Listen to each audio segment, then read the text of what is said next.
Water green का project आ रहा है, उनको खाली 15 से 16 एकड़ जमीन चाहिए।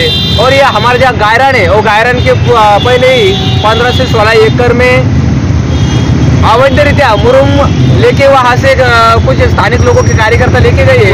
ऐसे तरह का जुल्म अत्याचार ये भारतवर्ष के स्वतंत्र के 75 साल के बाद भी हो रहा है। स्थानिक प्रशासन और लोक प्रतिनिधि के माध्यम से वो 40-50 एकड़ में ये जो लोगों ने जिन्होंने बागायती बनाई है, वो बागायती जमीन हड़प करने की कोशिश ये सेमी कॉन्ट्रैक्ट के माध्यम से कर रहे हैं।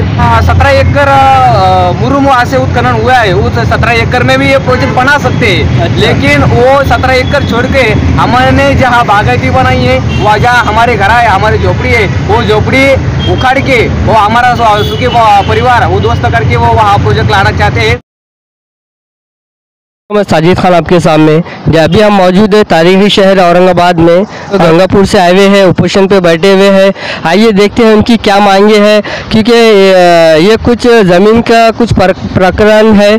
गवर्नमेंट जो सेमी गवर्नमेंट जो है तो कुछ प्रोजेक्ट बना रही है, और ये लोगों की मांग है कि हमारी ज़मीन ना लेते हुए जो अलग से जो ज़मीन है वहाँ पे मौजूद, वो ज़मीन के ऊपर जो है तो उनका वो गवर्नमेंट जो है तो प्रोजेक्ट करे। आइए हम जानते हैं। तो 400-500 एकड़ गायरन जमीन थी, वहाँ गए 40-50 साल से हम सभी अल्पसंख्यक भूमि इन लोग जमीन कसकर अपना परिवार का उदर निर्वाह करते थे। 40-50 साल में हमने राब के कष्ट करके वहाँ कुछ गायरन जमीन बागायती बनाई है। 4 पीढ़ियाँ वहाँ से रह रही है, वास्तव कर रहे हैं। हमारे बच्चे हो गए, हम इनके बच्चे, इनके 2 पीढ़ियाँ हुई, उनकी शादी वही हुए।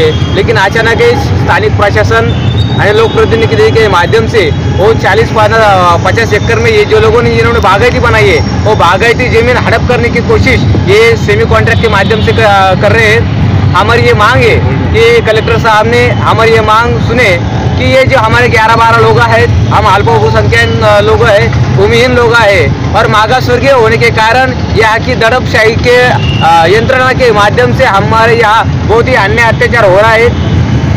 जो अतिक्रमण में वाटर ग्रीन का प्रोजेक्ट आ रहा है, उनको खाली 15 से 16 एकड़ जमीन चाहिए।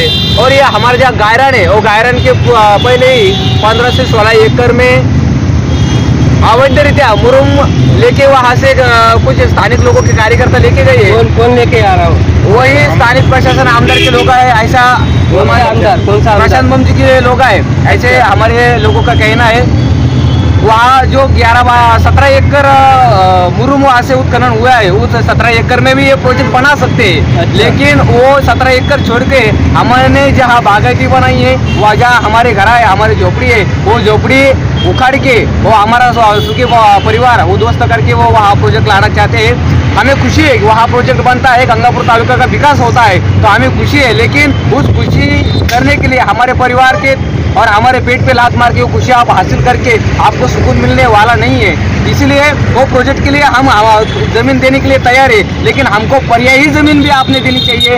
नहीं तो हम जहाँ कस के खा रहे हैं, हमारा परिवार वहाँ अपना उदर निर्वाह कर रहा है, उस ज़मीन छोड़ के अलावा जो एमटी जमीन है, खाली ज़मीन है, वहाँ पे वो प्रोजेक्ट उन्होंने उभारना चाहिए। 1 एकड़ ज़मीन का प्रोजेक्ट है उनका प्रोजेक्ट कम से कम 7 से 10 एकड़ तक है, 7.5 एकड़ तक ऐसा। गवर्नमेंट की कुछ ज़मीन है कि वहाँ पे अवेलेबल ज़मीन कम से कम 150-200 एकड़ अभी वो अवेलेबल है, रिकामी है, वो वहाँ किसी का भी अतिक्रमण नहीं है। वहाँ उन्होंने वो प्रोजेक्ट लिया तो कोई प्रॉब्लम नहीं। और ये जहाँ रहते हम लोग, वहाँ भी उन्होंने प्रोजेक्ट किया था, हमको कोई दिक्कत नहीं है। लेकिन ऑलरेडी हमारे गायरन के पीछे 17 एकड़ का जो खड्डा है, जहाँ से मुरुम करा है, वहाँ से तुम पिलर डाल के वो प्रोजेक्ट वहाँ कर सकते हैं। ऐसे हमारी मांग है। हमारी जगह कम पड़ी तो हम उनको देने के लिए तैयार है, लेकिन हमको उस जगह से निकालो मत, क्योंकि हमारे पीढ़ियाँ उस जमीन पर कसकर खा रहे थे। हमारा पेट का उदर निर्वाह, कोई हमारे जो लोग हैं उनको बच्चे भी नहीं है, और वो गायरन जो है उनका बुढ़ापे का सहारा है। लेकिन हमारे ये प्रशासन से विनंती है कि हमारे पेट पे लात न मार के ये हमारे बूढ़े जो रिश्तेदार है, हमारे शेजारी है, उनका बूढ़ेपन का सहारा उन्होंने छीनना नहीं चाहिए। ये हम प्रशासन से मांग करते हैं। और जो मुरुम जो ले जा रहे हैं तो गैर कानूनी है क्या कानूनी है? गैर कानूनी इसका यूज मतलब मिस यूज कर रहे हैं। हमको जानना है कि वहाँ का जो मुरुम है वो गया कहाँ। वो स्थानिक प्रशासन के जो तहसीलदार है उनको पूछना चाहिए। हमने पूछा तो वो उनको मालूम भी नहीं है, रिकॉर्ड में भी नहीं है। का तहसीलदार कौन है? वहाँ का तहसीलदार सोनी साहब को भी हमने बोला था कि जो हमारे परिवार है उनको भी कौन सी प्री इंटीमेशन यानी पूर्व सूचना नहीं दी गई है। वहाँ अगर रात में आकर जैसे भी उनके घरों पे जला देते थे तो हमारे लोग अभी तक 2-4 खल्लास हो जाते थे। आपके इसमें नोटिस में लिखे हुआ है कि कुछ प्रशासन हमें कोई भी नोटिस भी दी गई नहीं है, कोई प्री इंटीमेशन दिया नहीं है। हमें मालूम है कि हमारा जो गायरन है कुछ लोगों के नाम पर नहीं है, लेकिन कुछ लोगों का एक ही की नोंद है, कुछ लोगों का कच्चे 7 बार है, किसी के पंचनामे है। तो आपने कभी भी स्थानिक प्रशासन में हमें कोई भी प्री इंटीमेशन पूर्व सूचना नहीं दी गई। तो आपने जो तहसीलदार के पास आरटीआई डालना चाहिए था।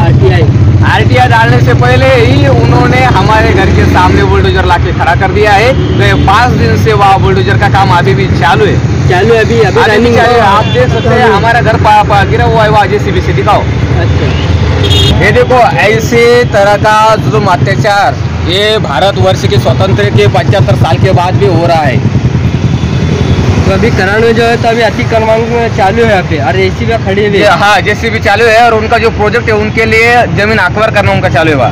अच्छा, हमारी मांग है आमदार साहब का, हम स्वागत करते हैं। वहाँ जो प्रोजेक्ट बनता है तो स्वागत है, लेकिन ये परिवार का संसार उद्ध्वस्त करके उन्होंने बनाना नहीं चाहिए, क्योंकि तालुके के वो पालकत्व है, तालुके के वो पालक बन के उन लोगों का भी उन्होंने ख्याल करना चाहिए।